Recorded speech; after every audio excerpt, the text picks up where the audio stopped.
వాటితో గొలియాతులు చేయించాడు. మనం కూడా ఆత్మ సంబంధమైన 5 రాళ్లను మనం కలిగి ఉండాలని చెప్పాం. మొదటిది ఏంటంటే 5 పుస్తకాలు, అంటే వాక్యం అని రాయిని మనం కలిగి ఉండాలి. రెండవది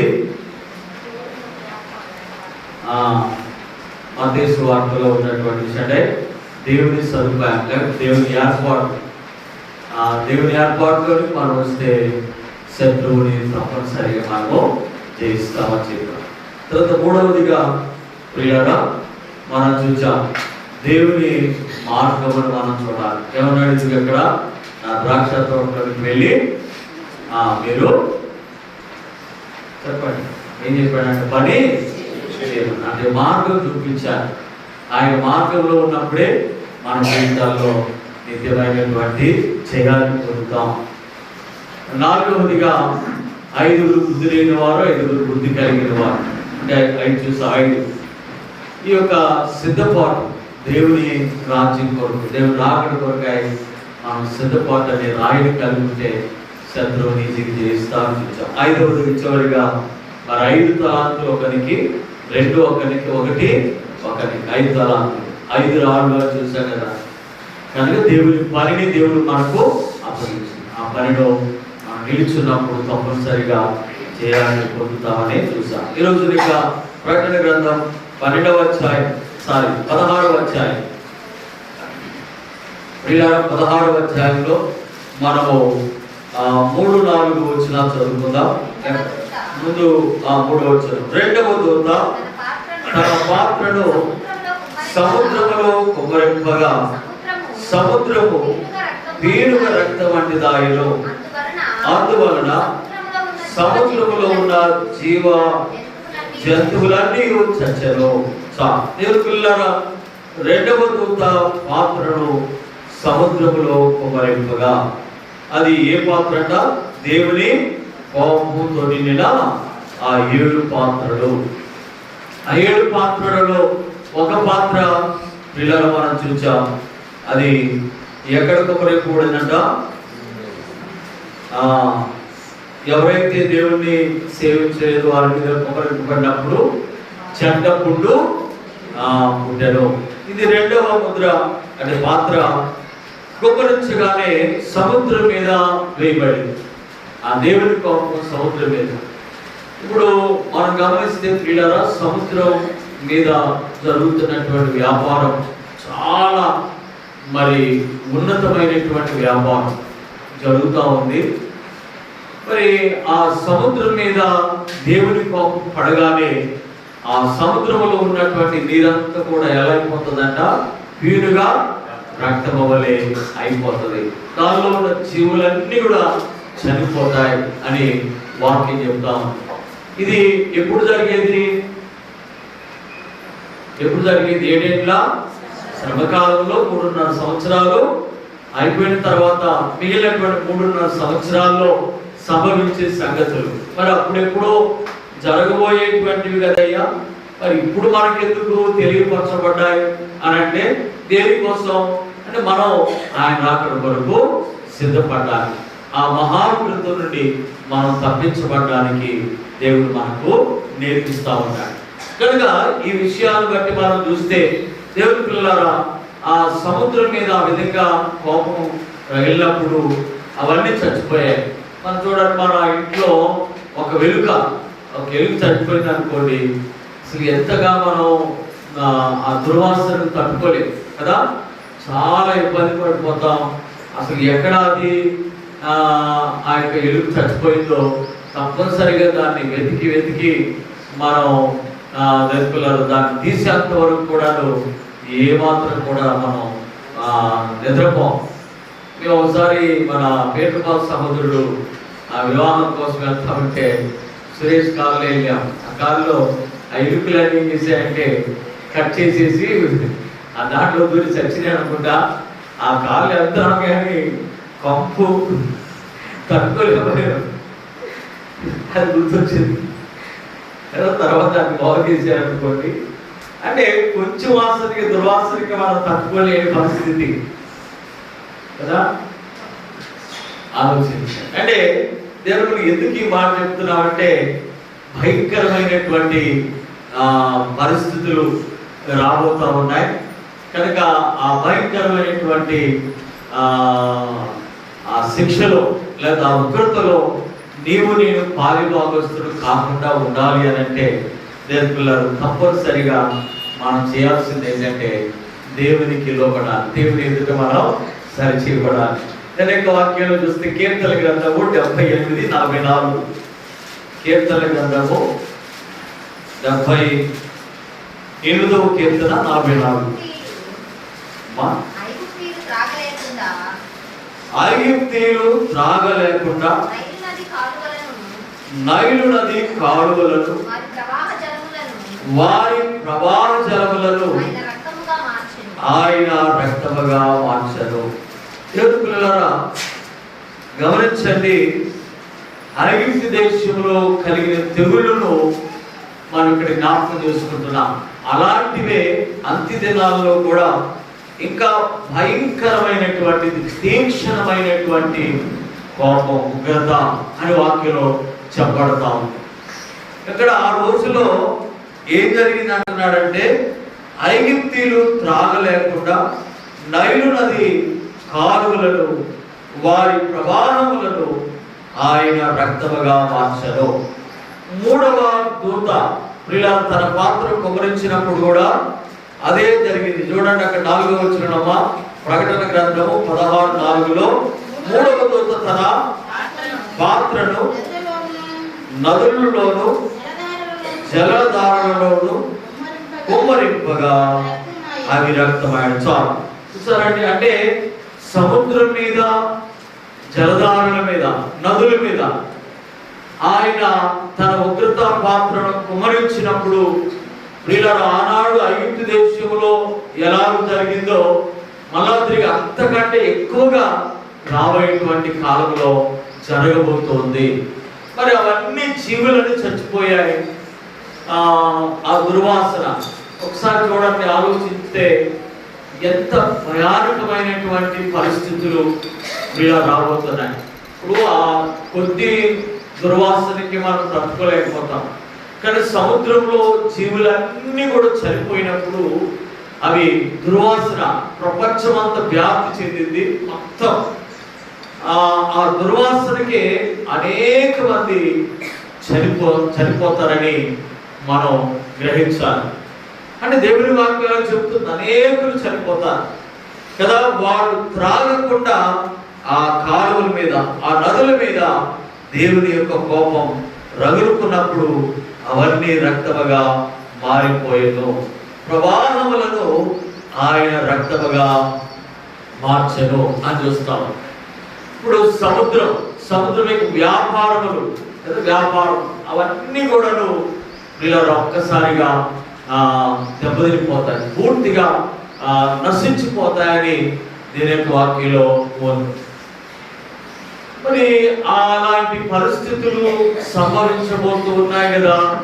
ఇప్పుడు మనకు దేవుడు ఏం చెప్తున్నాడంటే మరి ఈ కాలంలో కూడా, మరి ఆ కాలంలో అలా జరుగుతుంది, మరి ఈ కాలంలో ఇప్పుడు ప్రజెంట్ మనం దేవునికి లోబడకపోతే, దేవునికి విధేయత చూపించకపోతే, మన స్థితిని మనం మార్చుకోకపోతే ఇప్పుడు మనకు కూడా ఏం సంభవించింది అని అంటే ఇప్పుడు కూడా ప్రియులారా ఆయన అనేకమైనటువంటి విషయాల్లో ఏది మనం చేసేటువంటి చేతి పనులు కానీ, వ్యాపారం కానీ, ఉద్యోగం కానీ, లేకపోతే ఇంకా అది మనం చేసే పని సంథింగ్ ఏదైనా కూడా ప్రియులారా దానిలో ఏ విధమైనటువంటి ఆశీర్వాదం అనేది ఉండదు, సంతోషం అనేది ఉండదు.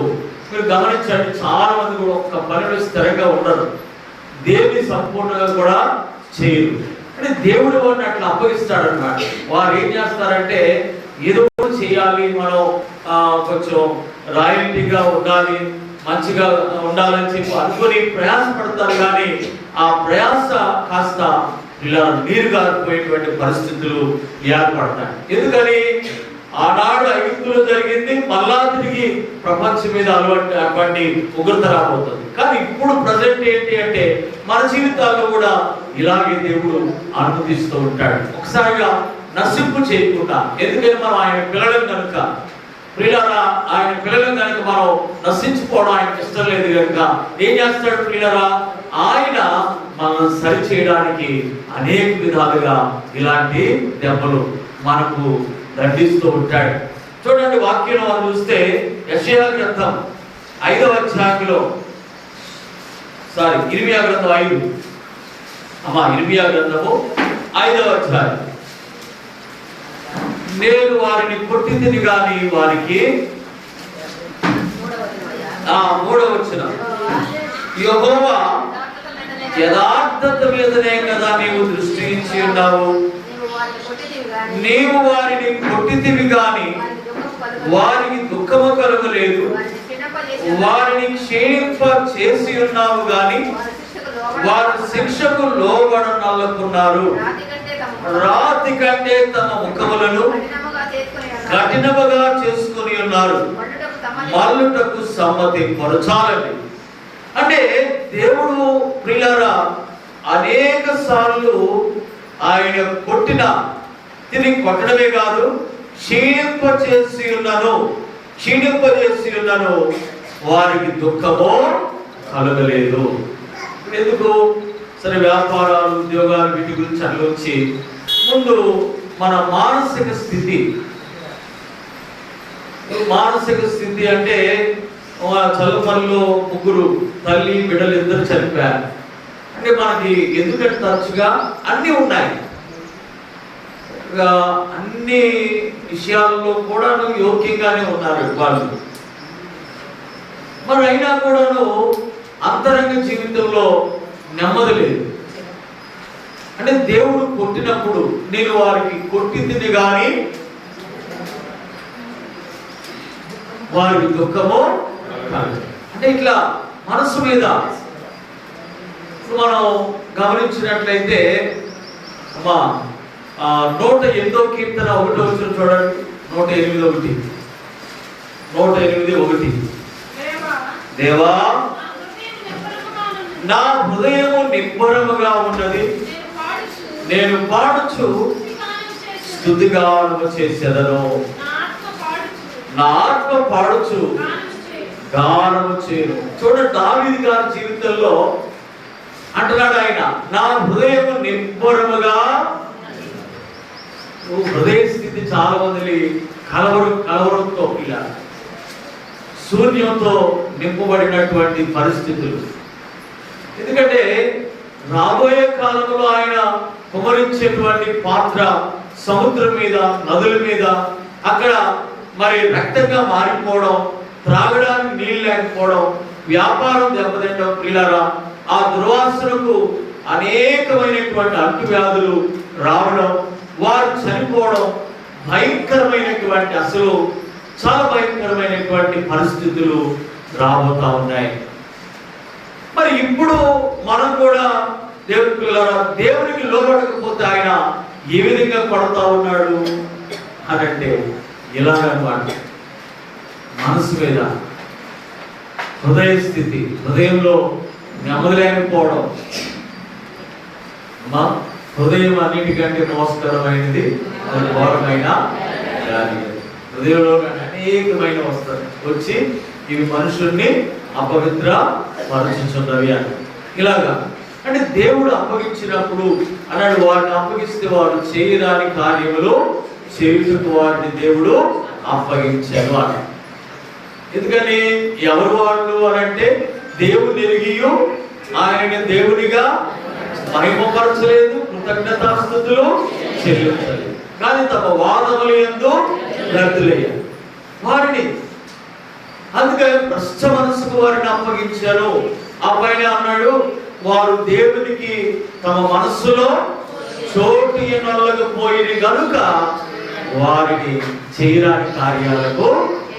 ఇప్పుడు అంటే ఈ కాలంలో కూడా నాకు దేవునికి మనం చోటు ఇవ్వకపోతే, దేవుని నీతిని మొదట రాజ్యాన్ని ఆయన వెతకకుండా మనం మిగిలినవన్నీ కూడాను ప్రప్రదంగా ఎంచి వాటి కొరకే ఎక్కువగా ప్రయాసపడడం, ఎక్కువగా డబ్బులు ఖర్చు పెట్టడం, ఇలా ఎక్కువగా మనం వేదన చెందడం, ఇది భౌతికమైనటువంటి వాటి గురించి. కానీ చింత, నీవు అబద్ధం ఆడావు ప్రభువా, నేను అబద్ధం ఆడానయ్యా, అబద్ధాలు ఆడకూడదని చెప్పావు, మరి నేను అబద్ధం ఆడుతున్నాను తరచుగా అనే ఆ గ్రహింపు, పశ్చాత్తాపం లేదు. అది నీవు పాపం అనుకోవడం లేదు, అసలు దాని గురించినటువంటి ఒప్పుకోలు లేదు, మార్పు చెందడం లేదు. ఇలా అబద్ధాలు అబద్ధాలు అబద్ధాలు అలాగా అంటే ఎలాగంటే చిన్న పాపం అని మనం అనుకుంటాం. కానీ దేవుడు ఏమంటున్నాడంటే అది పెద్ద పాపము. ఎందుకంటే అపవాది అబద్ధికుడు, అబద్ధములకు జనకుడు. నువ్వు మార్పు చెందకుండా ఉంటున్నావు. ఇన్ని వాక్యాలు, ఇంతమంది దైవజనులు మనం దర్శించారు, మనల్ని అనేక రీతిలుగా వాక్యం ద్వారా సంధించారు, పిల్లరా చేసినా కూడా ఇంకా ఇంకా మనము ఆ బలహీనతల్లోనే ఒకళ్ళు చూసి ఒకళ్ళు పిల్లరా బలహీనపరచబడిపోవడం. అట్లా నేను కూడా ఇలాగే ఉంటాను, నేను కూడా అబద్ధాలు ఆడతాను, నేను కూడా ఇలాగ ప్రవర్తిస్తాను, నేను కూడా గురువారం రాను, శుక్రవారం కూడుకోను, శనివారం చదువుకుంటున్నా రాను, ఆదివారం కూడా రాను, బైబిల్ చదవను, ప్రార్థన చేయను, దేవునికి ఇవ్వను, నా ఇష్టంగా ఉంటాను, మీ అంతనా చెప్పు, ఎవడన్నా తీసుకునిరా, దేవుడు దిగి వచ్చినా కూడా నేను విన్ను. అప్పుడు దేవుడు ఏం చేస్తా, నేను కొడతాడు. ఇప్పుడు ఏమంటాడంటే దానియేలు గారు ప్రార్థన చేస్తా, సమయం చూచి ఈ కీడు మా మీదకి రప్పించింది. ఇప్పుడే అంత వెరీ హ్యాపీ, అంత హ్యాపీగానే ఉంది, లోకం నెమ్మదిగా ఉంది, బాగేమియో లేదని చెప్పుకొచ్చుండగా లోకం అంత హ్యాపీగా ఉంది, అంత హ్యాపీ. వాడికి ఏమీ రావట్లేదు, బోకస్ మాటలు అంటే అబద్ధాలు మొత్తం, అంత వెరీ హ్యాపీ, అంత ఏముండదు, ఏమి రాదు కూడా అని అనుకుంటా ఉన్నారు. గర్భిణీ స్త్రీకి అది ప్రసవ వేదన వచ్చినట్లుగా ఆకస్మికముగా వారికి నాశనము తటస్థించారు. వారు ఎంత మాత్రమును అది కొట్టడం అంటే సమయం చూచి. ఇప్పుడేమో అంత నువ్వు పాపం చేసినప్పుడల్లా మా హ్యాపీగానే ఉంటుంది, ఏమనిపించదు, అసలు ఎవరేమనరు, ఎవరికి తెలియదు కూడా. కానీ దేవుడు మొత్తము చూస్తాడు, మొత్తం చూస్తాడు, గమనిస్తున్నాడు. పిల్ల సమయం చూచి ఆ పరిస్థితిని నీకు అనుమతించినప్పుడు ఇక ఏమి ఆలోచించావు, రైలు ముందు వెళ్ళి నిలబడ్డా, ఇంకేం ఆలోచించావు? అరే నీకున్న ఆస్తి పాస్తులు ఏంటి, నీ ఉద్యోగం ఏంటి, నీ స్థితి ఏంటి, నీ అందం ఏంటి, నీ బిడ్డల అందం ఏంటి, వాళ్ళ చదువు ఏంటి, అసలు వాళ్ళ ఆయన ఎక్కడో ఫారిన్లో ఉన్నాడు, చక్కని ఉద్యోగం, ఏమి ఆలోచించావు నువ్వు? కానీ రైలు ముందు వెళ్ళి నిలబడతావు. దేవుడు అట్లా అప్పగిస్తాడు అనమాట.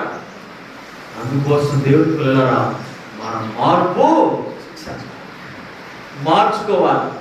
నేను ఇలాగే వింటా ఉంటారా, అన్ని ఇలాగే ఉంటుంది నా పరిస్థితి అంటే దేవుడు పిల్లరా ఒకనొక సమయంలో ఆయన ఆ పరిస్థితులకు అప్పగిస్తాడు. చోటు త్రాగడానికి కూడా నీళ్ళేవాడు, ఆ దుర్వాసన. ఇప్పుడు మనం ఈ మందిరం నిర్మాణంలో ఉన్నప్పుడు అక్కడ పశువుల పాకలో రాత్రి మంది వేసి అక్కడ పెట్టాం, ఎంత దుర్వాసన వచ్చి నేను సహించుకున్నాం. అయినా ఒకలాగా అనీజీగా, మీరు వచ్చిన వాక్యం చెప్పినా, మీరు కూర్చున్న వాక్యం విన్నా అనీజీగా తట్టుకోలేదు. కానీ ఆ సముద్రంలో ఉన్నటువంటి ఆ యొక్క జీవరాశులన్నీ చచ్చిపోతే ఒక్కొక్కటి ఎంత ఉంటుందంటే, వీళ్ళాడు మన మందిరం ఉంది కదా, దీంట్లో ఒక 5, 6, 10 అంత, దీని అంత 10 అంతలో తిమింగలం ఉంటుంది ఒక్కొక్కటి. అలాంటివి చచ్చిపోతే ఇక వాసన ఎట్లుంటుంది, ఇక భయంకరంగా ఉంటుంది. ఆలోచించారు, అటువంటి కీడు తట్టుకోలే మనం. అంటే ఇప్పుడు చూస్తే కూడా ఇప్పుడు ప్రజెంట్ మన అన్నాడు, యెహోవాను విడిచి వేరొకరిని అనుసరించు వారికి శ్రమలు విస్తరించును అన్నాడు, తెలుసు. తర్వాత 107వ కీర్తన 17వ వచనంలో ఏమన్నాడు, బుద్ధిహీనులు తమ దుష్ట ప్రవర్తన చేత, దోషము చేత ఏం తెచ్చుకుంటారంట, బాధ. చూసారు, దేవుడు కొట్టడం అంటే నేను వారి కొట్టింది కానీ అన్న దుష్ట ప్రవర్తన చేత వీళ్ళ బాధ తెచ్చుకోవడం. మరి దేవుడు ఈ రకంగా అనేక మందిని దైవజనులను పిలిపించి మరి ప్రతి ఆదివారం ప్రతి మిగిలినటువంటి గుడికల్లో వాక్యాన్ని అందిస్తా ఉన్నాడు మనకు. మనం అదే పరిస్థితుల్లో ఉండి వీళ్ళ మార్పు చెందకుండా ఉంటే దేవుడు నిందుకోవడం కొనసాగుతాం. ఇప్పుడు మాత్రం ఏమనిపించదు, ఇప్పుడు ప్రజెంట్ ఇప్పుడు ఏమీ అనిపించదు. కానీ అది దేవుడు అప్పగించినప్పుడు మాత్రం అయ్యో అని మనం పరుగులు తీయాల్సినటువంటి పరిస్థితి మనకు సంభవించింది. కనుక దేవుని పిల్లలారా, ఇక్కడ మనం చూస్తామా, కరోనా ఒక్క తెగులు ఆలోచించారు. కరోనా తెగులు అప్పుడు రియల్లీగా ఒక్కొక్క భర్తకేమో 10 లక్షలు అంట, భార్యకు 10 లక్షలు, బాగా డబ్బు ఉన్నవాడు. గుంటూరులోనే జరిగిన సంఘటన. అయితే 10 లక్షలు ఖర్చు పెట్టారు, కానీ ఇద్దరు చచ్చిపోయారు. అంటే దేవుడు అనుమతించినప్పుడు ఎంత అసలు. ఒక సెల్ఫీ చూసినప్పుడు కుమార్తె తల్లి భర్త ఏమో ఆల్రెడీ ఆ యొక్క వయస్సు లోబడి వయసు వచ్చేసింది అతనికి. అతను కింద పడి దొల్లాడుతూ ఉన్నాడు, ఇంటర్ అంటున్నాడు మంచిలేని. పాపేమో పాపం తండ్రిని ఏడుస్తూ ఉంది. ఏడుస్తా ఇవ్వడానికి ముందుకెళ్తుంటే వద్దు వద్దు అని పెద్దగా దారుణం వెళ్ళే వాళ్ళు అరుస్తున్నారు. ఈ తల్లి అరుస్తుంది కదా, నేను కూడా ఇవ్వద్దు అన్నాడు. ఇవ్వలేదు. అసలు ఆ దుస్థితి చూస్తే ఎంత దారుణమైనటువంటి పరిస్థితులండి. వీళ్ళని మనం కళ్ళ ముందు చూసాం. ఒక తల్లి, పిల్ల తల్లి ఏం చేసింది, రైల్లో ఎక్కడ చోటు లేదు, టికెట్ డబ్బులు లేవు. ఏం చేసింది, 2 పెట్టల మధ్య కొన్ని వందల కిలోమీటర్ల దూరం ప్రయాణం చేసింది. ఏమో కొంచెం స్లిప్ అయితే ఒళ్ళోనే పసిపిల్లను పెట్టుకుంది. ఆ 2 మధ్యలో ప్రయాణం చేసింది. అమ్మో, దారుణమైనటువంటి సంఘటనలు.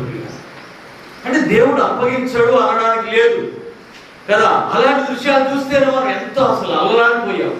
మరి ఇప్పుడు కూడా దేవునికి లోబడకుండా, మనం సరి చేయబడకుండా నేను ఇలాగే ఉంటాను అని అనుకుంటే తప్పనిసరి ఇంటికి కూడా ఏదో ఒక పరిస్థితికి అప్పగిస్తాడు, కొడతాడు ఆయన. అదే నువ్వు చావాలని కాదు. ఏమన్నాడు, నేను కొట్టింది కానీ వారు చనిపోవాలని కాదు, వారి పశ్చాత్తాపము మార్పు చెందాలని దేవుడు పిల్లల ఈ విధంగా మనతో మాట్లాడుతూ ఉన్నాడు. కనుక దేవుని పిల్లల వాళ్ళు వచ్చినా చూద్దాం. హెజ్కేలు గ్రంథం 16:38 చూడండి అమ్మా. హెజ్కేలు 16:38.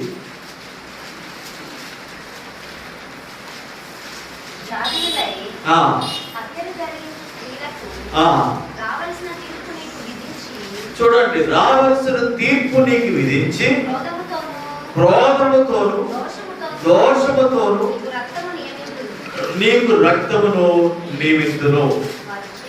చదవము కూడా. వారి చేతికి నిన్ను అప్పగించదను, నీవు కట్టిన గుళ్ళను వారు పడద్రోసి నీవు నిలువ పెట్టిన బలిపీఠములను ఓడబెరికి నీ బట్టలను తీసివేసి నీ సొగసైన ఆభరణములను తీసుకొని నిన్ను దిగంబరిని గాను వస్త్రహీనురాలు గాను చేయుదును. చాలు.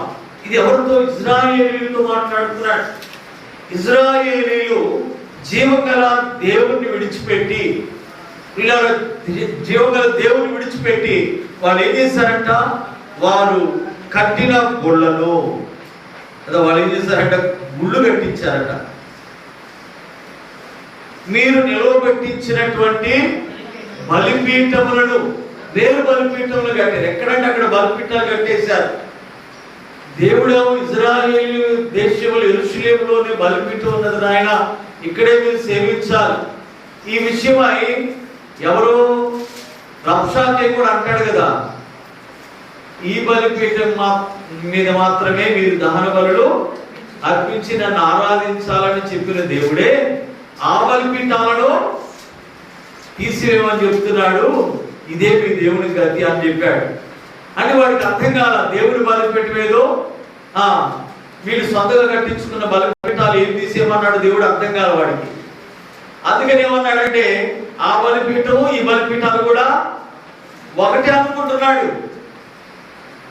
ఏమన్నాడంటే ఆ బలిపీఠాలు తీసేయమని చెప్పాడు కదా రాజుకి. ఈ రబ్షాకి వచ్చి అంటున్నాడు ఆ బలిపీఠాలే తీసేయమన్నాడు కదా, ఆ దేవుడు ఏమి రక్షిస్తాడు నిన్ను అని చెప్పాడు. అంటే అంత విస్తారంగా బలిపీఠములను ఇజ్రాయేలు ప్రజలు కట్టించేశారు. వీళ్ళు కట్టించారు కనుక నీకు రక్తాన్ని నియమిస్తాను, త్రాగడానికి నీరున్నదు, నువ్వు త్రాగాలనుకుంటున్నావు కదా, రక్తమే నీకు నియమిస్తాను అని చెప్తాను. మనకు కూడా దేవుని పిల్లరా గుడులు గోపురాలని కదా ఎన్ని మన హృదయంలో నిర్మించుకున్నామో.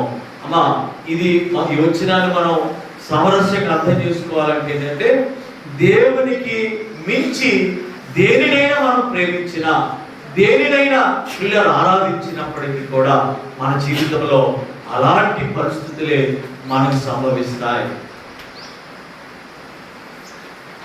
అని ఒకసారి మనం పరిశీలన చేసుకుందాం పిల్లరా, మనం దేవునికి ఎంత ప్రయారిటీ ఇస్తూ ఉన్నాం. నేను ఒక యవనస్తుడితో మాట్లాడితే ఆ యవనస్తుడు అంటున్నాడు, చక్కని ఇల్లు కట్టించుకోవాలండి, ఈ చక్కని మంచి జీవితం జీవించాలనుకుంటున్నాడు. మరి దేవుడి పని చేయాలి అని అంటే, దేవుని పని ఇప్పుడు దాకా చేసేవాళ్ళు కాదు, దేవుని పని ఇప్పుడు దాకా చేశాను, ఇంకేం చేద్దాం. కానీ వాక్యం ఏం చెప్తుందంటే పిల్లరా, దేవుని పని ఎప్పుడో ఒకసారి చేయడం కాదు కదా, సర్వము దేవుని మనము కొరకై మనము జీవించుట. ఎందుకంటే దేవుని పిలుపులో ఉన్నాం, దేవుడు పిలుచుకున్నాడు తన పని చేయమని. సరే అందరినా కాదు, అది ఎవరినైతే దేవుడు పిలిచాడు వారు, మరి వారు ఏం చేయాలి? దేవుని పనిని సంపూర్ణంగా జరిగించాలి. కానీ దేవుని పిల్లలారా, ఆ యవనస్తునికి దేవుని యొక్క ప్రత్యక్షత ఏమి అర్థం కాలేదు. నేనేం చెప్పాను ఆ యవనస్తునికి, అయ్యా మరి నీ కొరకు గొప్ప వాటిని నీవేమి ఏర్పాటు చేసుకోవద్దని చెప్పాడుగా. ఎవరికి? బారూక్ కదా. ఇప్పుడు ఇర్మియా దగ్గర లేఖికుడిగా ఉన్నాడండి, లేఖ రాస్తున్నాడు, దేవుని దగ్గర వచ్చిన వాక్యాన్ని ఈయన రాస్తున్నాడు, గ్రంథస్థం చేస్తున్నాడు. బారూక్ దేవుని పని చేసినట్టే ఉన్నాడు, కానీ తన మనసంతా కూడా గొప్ప వాటి మీద ఉంది. అప్పుడు దేవుడు చెప్పాడయ్యా, ఈ మా దేశం మొత్తం మీద కీడు రప్పించబోతున్నాడు, అందరూ చస్తాడు, ఎవ్వడు మిగలడు. కానీ నీకు ఇచ్చే వరం ఏంటంటే నీ ప్రాణాన్ని నీకు దోపుడు సొమ్మించినట్టుగా ఇస్తున్నా, ఓ బ్రతికిపో. నీ ప్రాణం గొప్పదిగా ఉండదు, లోపంతా సంపాదించుకుని నీ ప్రాణం పోగొట్టుకుంటే మనకేం ప్రయోజనం? చూడండి, మనుషుడు దేనికి ప్రయాణిస్తున్నాడు? ప్రియుల తాత్కాలికంగా ఉండేటువంటి ఈ లోకంలో మరి ఇదే ఆలోచనలు కానీ ఇల్లు వద్దని కాదు, లేదా కారు వాహనాలు వద్దని కాదు, లేకపోతే మంచి మంచి వస్త్రాలు, ఆభరణాలు, మంచి ఆహారం, ఇవన్నీ వద్దని దేవుడు చెప్పడలా. కానీ అవన్నీ కావాలి. కానీ వీళ్ళు ఏం చేశారు? దేవుడు ఆయన చెప్పింది ఏంటంటే ఇశ్రాయేలు ప్రజలకి, మీరు పాత ధాన్యం మిగిలి ఉండగానే క్రొత్త ధాన్యము మీ యొక్క ధనాగారంలోనికి వచ్చి ధాన్యంలోనికి చేరిపోద్ది అన్నాడు. మీరు తలగా ఉంది కానీ తోకగా ఉండరు అన్నాడు. సంవత్సరాలు మొదలుకొని సంవత్సరాంత వరకు యెహోవా కనుదృష్టి దాని మీద ఉంటాడు. నువ్వు రాళ్ళతోని నువ్వు రాగిని తీస్తావు అంటే ఎన్ని ఆశీర్వాదాలు. కానీ ఇంత శ్రేష్టమైన దేశం, పాలు తేనెలు ప్రవహించే దేశంలోనికి తీసుకొచ్చిన తర్వాత వాళ్ళకి ఏ గతి పట్టింది చూసారా? అవన్నీ వదిలిపెట్టేసేసి గుళ్ళు కట్టడం ప్రారంభించారు, ఇలా బలిపీఠాలు కట్టించుకోవడం ప్రారంభించారు, వారి ఇష్టానుసారంగా నడుచుకోవడం ప్రారంభించారు. కనుక రక్తాన్ని నీకు నియమిస్తానని జాగ్రత్త, నీ బ్రతుకలా అయిపోతుంది అని చెప్పాడు కదా. నిజంగానే వాళ్ళకి అలాగే సంభవించింది. కనుక ఈనాడు మనం దేనికి ప్రయారిటీ ఇస్తూ ఉన్నాం? ముఖ్య స్థానాన్ని దేనికి ఇస్తా ఉన్నాం? దేవుని పిల్లలారా, నిజంగా దేవుని సన్నిధికి శనివారం ఎంతమంది వచ్చారో చూసుకోవాలి కదా. ప్రార్థన చేస్తున్నారా? మరి మీ కొరకు ప్రార్థన చేసే వాళ్ళు ఉన్నారు, ప్రార్థన చేస్తున్నారు, మేము అక్కడ ప్రార్థన చేస్తా ఉన్నాం. కానీ నీవు ప్రార్థించుకోకుండా, దేవుని సన్నిధికి క్రమంగా రాకుండా నీవు ఏవేవో ఊహాగానాల్లో నివసిస్తూ ఉన్నావు. దాని గురించే కదా మనం చెప్పాను నేను. ఇది ఇర్మియా గ్రంథంలో, యెషయా గ్రంథం 44లో అమ్మా అక్కడ ఏమని చదివాం మనం? అక్కడ అన్నాడు, నీవు దీన్ని యోచించడం లేదు, నీవు ఇది సర్వదా దొరసానినై కూర్చుంటానని అనుకున్నది కదా. యెషయా గ్రంథం 43వ అధ్యాయము 43వ అధ్యాయం 47:7 అంట. చూడండి, నేను సర్వదా దొరసానినైందునని నీవు అనుకొని వీటిని ఆలోచింపకపోతివి.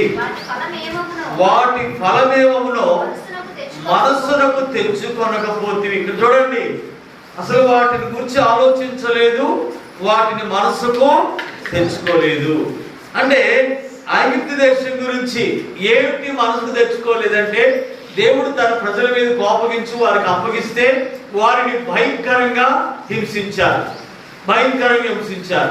తర్వాత ఆ హింసించినందుకు నీ మీదకి వచ్చేటువంటి కీడు విషయమై నీవేమాత్రం కూడా ఆలోచించలేదు.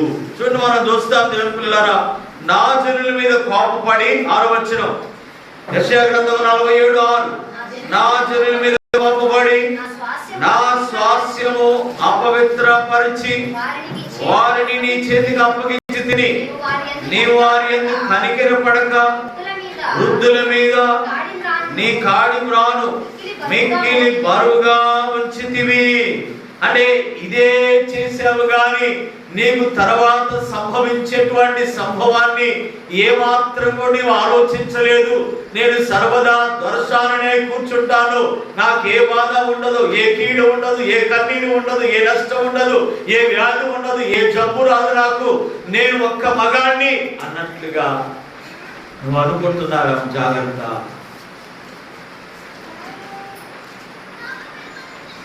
ఏం జరిగిందంట? తప్పనిసరిగా ఈ కీడు నీ మీదకి చంపిస్తానని చెప్పి. నిజంగా ఇదే ఆలోచించు. మనం ప్రస్తుత స్థితిని ఆలోచించుకుంటున్నాం. ఇప్పుడు అంతా బాగానే ఉందిగా, నేను సర్వదా దర్శనానిగా ఉన్నాను, మంచిగా ఉన్నాను, అంతా వెరీ హ్యాపీ, ఏమీ లేదు. కానీ దీన్ని మనసుకు నీవు తెచ్చుకో అని చెప్పాను.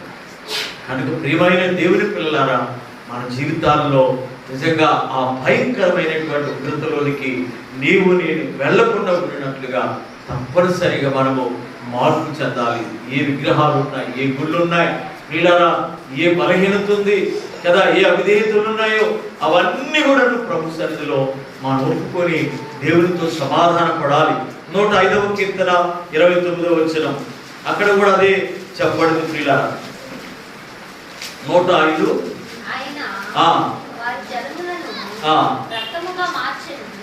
చూడండి, ఆయన వారి జలములను రక్తముగా మార్చెను, వారి చేపలను చంపెను. దేవుని పిల్లలారా, ప్రకటన గ్రంథము కూడా ఒకసారి చూడండి. ప్రకటన గ్రంథం 8:8, ప్రకటన గ్రంథం 8:8, అక్కడ కూడా రెండవ దూత బోరముదినప్పుడు అగ్ని చేత మండుచున్న సముద్రములో పడవేయబడెను. అందువలన సముద్రములో 3వ భాగము రక్తమాయెను. సముద్రంలోని ప్రాణము గల జంతువులలో 3వ భాగము చచ్చెను. ఓడలలో 3వ భాగము నాశనమాయెను. ఇలాగులా దేవుడు ఆ ఉగ్రత పాత్రను కుమ్మరించినట్లుగా మనం చూస్తా ఉన్నాం. కనుక ఆ అనుభవాల్లోనికి పిల్లలు మనం విడిచిపెట్టబడకుండా ప్రస్తుతం ఇప్పుడు కాలంలో ఏ కీడు మన మీదకి రాకుండా ఉండాలి అంటే, లేక వచ్చినటువంటి ప్రతి కీడు తప్పించబడాలి అంటే పిల్లరా తప్పనిసరిగా మనము దేవునికి లోబడవలసిన వారమై ఉన్నాము. మేము నిన్న మల్లారు వెళ్ళాం, చాలా దర్శించడానికని వెళ్ళాం. వెళ్తే అమ్మాయి చెప్తుంది, ఇలాంటి పరిస్థితి మామూలుగా జనరల్గా మాట్లాడుకుంటా ఉన్న మాటల్లోనే తన యొక్క హృదయంలో ఉన్న వేదన బయటకు వచ్చేసింది. బయటకు నా పరిస్థితి ఏంటో అగమ్యగోచరమైపోయింది అని చెప్పి చాలా వేదన. కానీ భీకరంగా శరీర దారుణ్యాన్ని కలిగి వచ్చి చక్కగా భీకరంగా వచ్చి చోపర్లకి పిల్లరా చూడడానికి అంత హ్యాపీగానే ఉన్నట్టుగా ఉండేది. కానీ ఆ అమ్మాయిలో ఉన్నటువంటి వేదన చూస్తే పాపం చాలా వేదనలో ఉండింది. అంటే గమ్యం తెలియనటువంటి ఆ స్థితిని తన అంతరంగంలో ఉన్నట్టుగా గమనించాలి. అలా గమనించబడ్డా ఇంకొక యవనస్తుడితో మాట్లాడి వాళ్ళమ్మ తీసుకొచ్చి మాట్లాడాల్సింది. మాట్లాడించినప్పుడు ఎందుకు సంబంధం చూడాలంట. సరే మా అబ్బాయిని తీసుకురమ్మా, హైదరాబాద్ నుంచి వచ్చాడంటున్నావు కదా, చూద్దామని చెప్పంటే తీసుకొచ్చాను. కూర్చొని మాట్లాడితే ఆ అబ్బాయి ఏమంటున్నాడంటే, నేను 6 సంవత్సరాల నుండి ప్రార్థన చేస్తున్నా పాస్టర్ గారు నా వివాహం గురించి. ఎందుకంటే సొలొమోను అంతటి జ్ఞానవంతుడే అన్య స్త్రీలను పెళ్లి చేసుకొని భ్రష్టుడైపోయి నాశనం అయిపోయాడు. నాగని కూడా అలా కాకుండా ఉండడానికి కోసం అబ్బా ఒక్క మాట నన్ను చాలా సంతోషాన్ని గురించేసి, శభాష్ అయ్యే యవనస్తుగా కదా, మంచి మాట మాట్లాడాడు. ఎందుకంటే చాలా సంబంధాలు వస్తున్నాయి, ఉద్యోగస్తులు కదా, స్థిరాస్తులు ఉన్నాయి, వారికి చాలా సంబంధాలు వస్తూ ఉన్నాయి. కానీ ఎవరు పడితే వాళ్ళకి చేసుకోవడానికి లేదు. అందులో మా అమ్మ మా నాన్నకు అర్థం కావట్లేదు. మొన్నే మా నాన్న ఇంకా చచ్చిపోయాడంటే దాదాపు 99% చచ్చిపోయాడు. 1% ఉంటే ప్రభు బతికిచ్చారు. ఆయనకు కూడా చెప్తున్నాను, నీ గతి నరకమేగా, అక్కడ భయంకరంగా కాలిపోతామని ఒకసారి కలవ చూపించాడంట నరకానికి. ఏది యవనస్తుడు మోహము భయం శిక్షిక నిత్య ప్రార్థన, కూర్చుంటే ప్రార్థన ఆయన. ఎందుకంటే స్టేట్ లోపల ఈ సాబ్రతుకుల్లో ఉన్నటువంటి పరిస్థితులు. దేవుని పిల్లరా, హృదయ స్థితిని మనం గమనించినప్పుడు ఇలా ఉంది కదా, ఎంత విచారకరమైనటువంటి సంగతులు దేవుడు అప్పగిస్తున్నాడు. అలాగే దేవుని దగ్గరికి రావడానికి ఇది ఒక మార్గం చెప్పలేదు. దేవుడు ఆయన కొట్టాడు, ఇంకేం చనిపోయింది. తన భార్య చెప్పింది, కుమారుడు చెప్తున్నాడు చచ్చిపోయాడండి, చనిపోయినట్టేను దాదాపుగా. కానీ దేవుడు ఆశ్చర్యంగా ప్రభు చూపించాడు. ఈ యవనస్తుడు మళ్ళీ హైదరాబాద్ నుండి వస్తున్నప్పుడు నిన్న రాత్రి వచ్చాడంట తెల్లవారుజాము. అయితే వస్తున్నప్పుడు అక్కడ టీ తాగడానికి కోసం ఆగారంట వీళ్ళంతా. ఆగితే ఆ బ్యాగ్లో ల్యాప్టాప్ ఉంది, తర్వాత ఎన్నో ₹1,000 డబ్బులు ఉన్నాయంట, వస్త్రాలు ఉన్నాయంట. అది బైక్ మీద పెట్టేటట్లాగా పెట్టి టీ తాగడానికి వెళ్ళిపోయి అలాగే మర్చిపోయి దాన్ని తీసుకోకుండా ఇలా 9 కిలోమీటర్ల దూరం వెళ్ళిపోయాడు. ముందుకు వచ్చాడు. ఒక్కసారి చూడగానే సడన్ అయిపోయింది, నీరు గారిపోయింది, నా ఉదయం అంతా అయిపోయింది అనుకున్నాను. అయితే దేవుడు మళ్ళీ తిరిగి అక్కడికి రాగానే ఆ బ్యాగ్ అక్కడే, ఆయన ఏ బ్యాగ్ మీదే, ఏ బైక్ మీదే పెట్టాడు, ఆ బైక్ మీదే ఆ బ్యాగ్ ఉన్నాడు. దేవుడు ఎలాంటి కార్యాలు చాలా అర్థం చేశాడు. దేవునికి మహిమ చెల్లిన గాక. అప్పుడు తండ్రి గురించి చెప్తూ ఆయన కూడా ప్రభు దగ్గరికి తీసుకుని రావడానికి కదా నేను ప్రయత్నిస్తా ఉన్నాను, మీరు కూడా ప్రార్థన చేయండి. కానీ దేవుని పిల్లలారా, మనం చూస్తా ఉన్నాం, దేవుడు రక్తముగా అప్పగిస్తా ఉన్నాడు. నువ్వు గుడులు గోపురాలు అవి నీకు అక్కడికి రావు, అవన్నీ కదా, నేను సర్వదా దొరసాడనే ఉంటాను. నేను కూడా అంతే. దేవుడు అంటే ఈయన పేరు ప్రకాష్ రావు బాగా దూషిస్తాడు. మేము వెళ్ళినప్పుడల్లా కూడా ఆయనతో మాట్లాడితే దేవుడి గురించి చెప్పాలంటే అంత దొంగలు మా చదువు దొంగలు భక్తి చేసేవాళ్ళు అందరూ కూడా అసలు ఎంత బాగుంది అసలు అనేవాడు ఆయన. ప్రార్థన చేసుకుని కానికి అన్నాడు.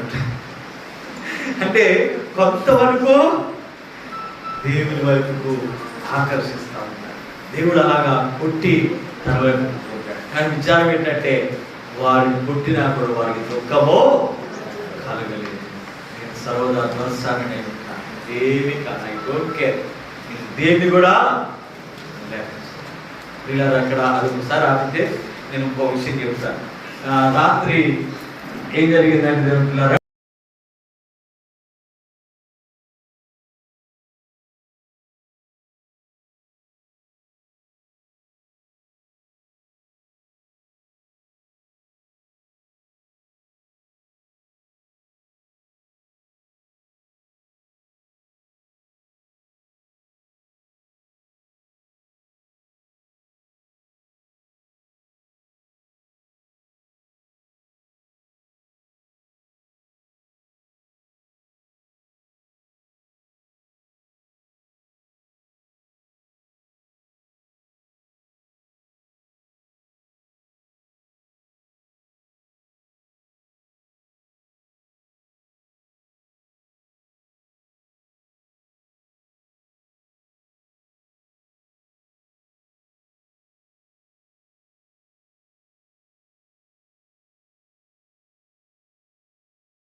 నా యందు శుద్ధ హృదయము, అది ఆ ప్రార్థన దేవుడు ఆలకించాడు. పాపాన్ని ఒప్పుకున్నాడు. 108వ కీర్తనలో చూస్తే నా హృదయం నిబ్బరముగా ఉండింది, దేవా నిన్ను స్తుతిస్తూ ఉన్నాను, నిన్ను కీర్తిస్తా ఉన్నాను అని దావీదు పలుకుతా ఉన్నాడు. ఆ విధమైనటువంటి ఒప్పుకోలు మనకు అవసరం ప్రియుల. అలా దేవుడితో చెప్పాలి, అయ్యా నా హృదయం చాలా విషయాలు కఠినంగా ఉంది, ప్రేమ లేదు నాయన, సహించలేకపోతున్నాను, ఓర్చుకోలేకపోతా ఉన్నాను, నేను ఆ వ్యక్తి వల్ల కఠినంగా మా కళ్ళ ముందు చూస్తా మనం చేయడానికి లేదు.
లేకపోతే దేవుడు మనల్ని కూడా కొడతారు. అందుకని ఇక్కడ అంటాడు, శుద్ధ హృదయం నాకు చేయాలి. ఇంకా అంటున్నాడు అక్కడ, నా హృదయంలో నా అంతరంగములు స్థిరమైన మనస్సును నూతనముగా పుట్టించయ్యా.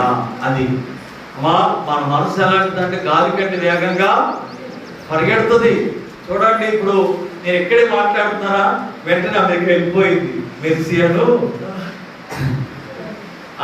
అల్లుడు మనవాడు దగ్గరికి వెళ్ళిపోయింది, చూసావా? 2 seconds లో వాళ్ళకి జ్ఞాపకం చేసుకున్నారు. కానీ అమర్చడానికి పోయిందంట అమెరికా. కొన్ని వేల కిలోమీటర్ల దూరం వెళ్ళింది.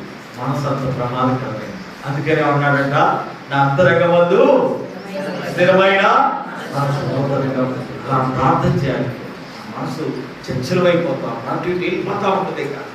ఇజ్రాయేల్ ప్రజలు అలాగే చేశారు. వాళ్ళు గుడులు గోపురాలు కట్టుకున్నారు. ప్రవక్తలు పంపి ప్రతి ఉదయమున దేవుడు తన ప్రవక్తలు పంపించయ్యా, అలా చేయకండి అయ్యా. ఇర్మియా ప్రియుల కన్నీటి ప్రవక్త ఆయన, ఆ విలపించు ప్రవక్త ఆయన. ఎంత చేశారు, పూర్తులు పడేశారు, అన్నం లేకుండా చేశారు, ప్రియుల వస్త్రహీనుడికి చేశాడు. అయితే దేవుడు అంటున్నాడు, నిన్ను నీ ఆభరణములు, సొగసైన ఆభరణములన్నీ కూడా తీసివేసి నిన్ను వస్త్ర హీనురాలుగా మార్చేస్తాను. ఏమనుకున్నా? సర్వదా దర్శాలనే అనుకుంటున్నామేమో. కనుక జాగ్రత్త దేవుడు చెప్పాడు. కనుక ప్రియమైన దేవుడి పిల్లలారా, మన యొక్క పరిస్థితిని మనం మార్చుకున్నాం. దేవుని సన్నిధిలో ఆయన ఎదుట మనం సాగిలపడి కదా ఆయనతో సమాధాన పడాలి. ఇక్కడ అక్కడమ్మా అది 51వ కీర్తన మనం చూస్తే ఏమన్నాడు? నీ సన్నిధిలో నన్ను త్రోసివేయకము. ఎంత మంచి ప్రార్థన అండి. అమ్మా, సన్నిధిని త్రోసివేయకు అన్నాడు. చూసారా? నీ సన్నిధి నుండి నన్ను త్రోసివేయకు. నా సన్నిధిలో నిలుచు భాగ్యాన్ని ఆయన ఇవ్వకపోతే సన్నిధిలో నుండి త్రోసివేయబడతాం. పిల్లరా, దేవుడు అలా ముద్ర వేసాడు. ఆయన దేశం కొరకు తిరుగుతూ ఉన్నాడు. ఎవరు? కయ్యూను. ఎవడు చేర్చుకోలేదు. అలా దేవుడు అప్పగిస్తాడేమోనని భయపడి, అయ్యా మీ సన్నిధి దేవుడు ఉచితంగా ఇస్తే మనకేమో ఆదివారం ఒక్కసారి వస్తానండి అంతే. నువ్వేమన్నా ఎక్స్ట్రా చెప్పావా, నేను అందరికి ప్రచారం చేస్తాను నీ గురించి చెడ్డగా. మాస్టర్ గారు జాగ్రత్త, ఆలోచించుకో. తర్వాత నీకు రావాల్సిన దశం భాగాలు కామటువంటి ఏమి ఇవ్వడం, నీకు వందనాలు తందవానం నీ కర్మే కాదు. నువ్వు ఆలోచించుకో. ఎన్ని చెప్పకూడదు.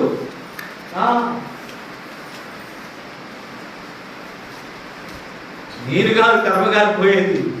నిన్నకు వెనకుండా ఉంటే నువ్వే అలాగా కర్మగాలిపోతావు. దేవుని సన్నిధిలో నుండి దేవుడిని నెట్టివేస్తాడు. అప్పుడు నెట్టివేయడం అంటే ఇప్పుడు బాగా ఆయన వచ్చేసి మహిళ చేయబెట్టి నెట్టడు. ఏం చేస్తారంటే నీ ఏం అవసరం ఉన్నా కూడా నీ గురించి ఎవరు ప్రార్థన చేయరు, పట్టించుకోరు. నువ్వు రోగిగా ఉన్నప్పుడు పరామర్శించడానికి ఎవరో దేవుని పేరిట ఎవరో రారు. నిన్ను ఉలికినందుకు పలకరించారనమాట. ఏముండదు. ఒకవేళ దేవుడు వాళ్ళు వచ్చినా కూడా నీవు అక్కడ చెప్పినా కూడా నీకు ఏం ఆదరణ కలగదు. దేవుని సన్నిధిలో నుండి దృశ్యం ఏమిటంటే నీ అగమ్యగోచరం అయిపోతుంది. ఆ తర్వాత కింద ఏమన్నాడండి దాంట్లో, నా ఇద్దరు నుండి తీసివేయి. ఆత్మను దుఃఖపరచొద్దు అన్నాడు కదా ఎఫెసీ 5:30లో. దేవుని ఆత్మను దుఃఖపరచొద్దు అన్నాడు. ఎన్నిసార్లు దుఃఖపరుస్తున్నావు ఆలోచించండి. దేవుని ఆత్మను దుఃఖపరిస్తే వెనుక తీసిన వారికి వారి ఆత్మ మీద నాకు సంతోషమో లేదని చెప్పాడు కదండి. అలా అయిపోతుంది బ్రతుకంతా కూడా. కాబట్టి దేవుని పిల్లలారా మనం మార్పు చెందాలి. ఎందుకంటే దేవుడు మహానుద్ధత మరి మన మీద పడకుండా, ఆయన తీర్పులు మన మీదకి రాకుండా ఉండాలి. ఆయన తీర్పు వస్తే నిజంగా నీ శోభితగా ఉన్నటువంటి ఆభరణాలన్నీ పోతాయి. దేన్నైతే విగ్రహంగా చేసుకుని పెట్టుకున్నావు అవన్నీ లైవ్ చేయబడతాయని చెప్తున్నాడు దేవుడు. అవి ఏమి ఉండవు, నీకు అక్కడికి రావని చెప్తున్నాడు.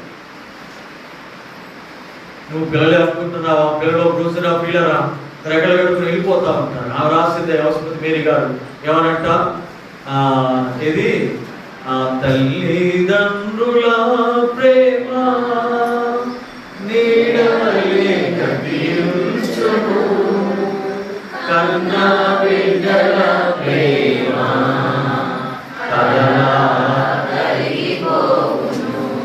వారిని చూసి అది ఇది ఉందని అనుకుంటున్నావు. అన్ని కళల కరిగిపోతాయి. దేవుడిని కాదని వారి కొరకై నా బంధువులు వచ్చారండి ఈరోజు ఆదివారం, వాళ్ళ కోసం ఉన్నాను, వాళ్ళందరూ కళలా కరిగిపోతాయి. అది కాదు, దేవుని ప్రయారిటీ, దేవుని సన్నిధికి ప్రయారిటీ, దేవుని సన్నిధి గడప